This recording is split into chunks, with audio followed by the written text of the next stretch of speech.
It has been 3 weeks since the brutal murder of 4 University of Idaho students, and still police do not have many answers or suspects. For more on this, let's bring in former FBI agent and Navy SEAL Jonathan Gilliam. And in studio with us is Charles Marino. Charles, thank you so much for joining us. I want to break this down. Jonathan, I'll start with you because we're 3 weeks in. We still don't have answers. We do see police kind of going in and out of the home. We do have state police that are involved, which, you know, is a good thing. But why do you think police still don't have answers? Well, I think it's just it's difficult to get these answers. You know, I was speaking with a good friend of mine yesterday who is a forensics expert, and we were talking about our different aspects of knowledge, where I was talking about how the wounds in one person, when you have 4 different murder victims with a knife, the first person is probably going to have a greater amount of wounds and more ferocity, because as the killer works their way through the home, they get fatigued from adrenaline, from the actual fight of actually stabbing someone. But also the DNA, this is very interesting, which Joe was telling me about. The DNA from the first victim will transfer to the second victim, then their DNA both will transfer to the third, and finally, potentially, all of those 3 individuals' DNA will transfer to the 4th person.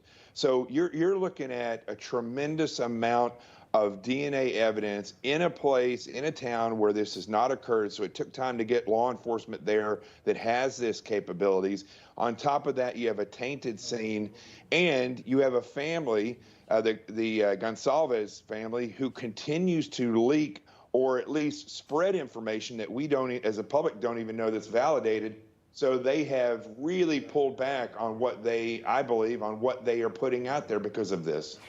Yeah, Charles, do you think that the police know more than they're letting the public know, because this investigation has been going on for so long, and those leaks coming from the family members?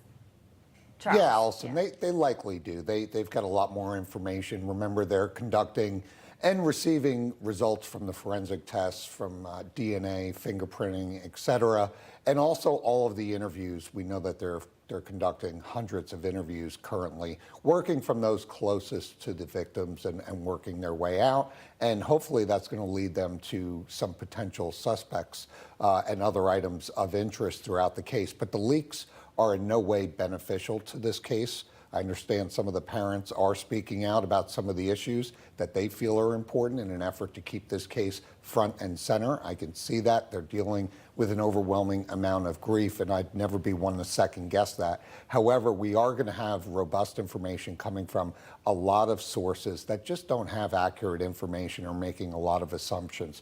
And that includes a lot of other people in the law enforcement community that are opposing. Great point. Jonathan, I want to go back to the DNA, because you've mentioned that there's so much there, right? That house, people were coming in and out. It was a college house. There were, roommates there. How long does it take them to go through the DNA, evidence, because there's so much? And when do you think that they'll have some answers?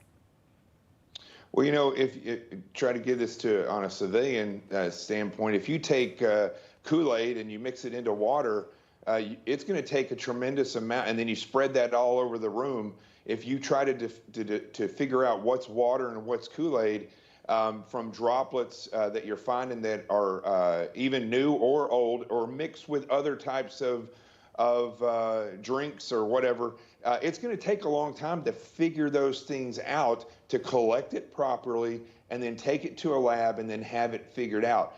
You're looking at a home where 10 to 40 people a week were in that home. We know at least every night there was 4 to 6 people. And so this home was then, after the murder was called in, you had other people come over there and taint the scene even more. So you have a scene that has been destroyed, basically, and they're going to have to piece this back together and find out what DNA is what. It's not like it's a bullet hole in the wall. You have to figure these things out. The collection alone takes a tremendous amount of time. Then you're sifting through these different things, and here's the biggest thing: it may not pop on anyone. That DNA may, if it comes back to a killer who's never been arrested, they're not going to know who that is unless they catch the individual and then match the DNA. Yeah, that's a great point too, because we rely on DNA, but if they're not in the system, then we won't know. Charles, we have about 30 seconds left. We know that the state police are involved, but I know you're not there, but what do you think the next step for them will be in this investigation? Because I know that the longer this goes on, the more difficult it is to solve this case.